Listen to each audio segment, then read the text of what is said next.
రాష్ట్ర రాజకీయ పరిస్థితులు, ఎన్నికల క్యాంపెయిన్ గురించి సిపిఐఎం రాష్ట్ర కార్యదర్శి వర్గం సమీక్షించింది. తెలంగాణ నుంచి కనీసం ఒక్కరినైనా ఎర్రజెండా ప్రతినిధిని, కమ్యూనిస్టు పార్టీ ప్రతినిధిని పార్లమెంటుకు పంపించాల్సిన అవసరం ఉందనే విషయం తెలంగాణ ప్రజలకు బాగా తెలుసు. అందుకే భువనగిరి నియోజకవర్గంలో సిపిఐఎం పోటీ చేస్తున్నది. మహమ్మద్ జహంగీర్ను సిపిఐఎం అభ్యర్థిగా గెలిపించాలని, పార్లమెంటుకు పంపించాలని భువనగిరి నియోజకవర్గం ఓటర్లకు విజ్ఞప్తి చేస్తున్నాం.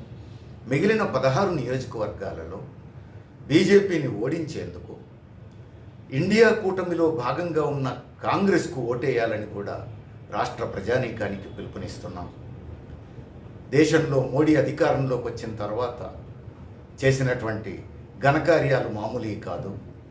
నిరుద్యోగం ఆకాశాన్ని అంటింది, ధరలు తారస్థాయికి చేరినాయి, మహిళల మీద, బడుగు బలహీన వర్గాల మీద కుల దురహంకార దాడులు తారస్థాయికి చేరినాయి.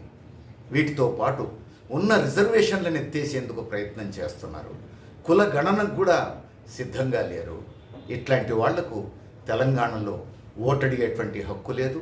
భువనగిరి నియోజకవర్గంలో కానీ మరే నియోజకవర్గంలో కానీ బీజేపీకి ఓటడిగేటువంటి హక్కు లేదు.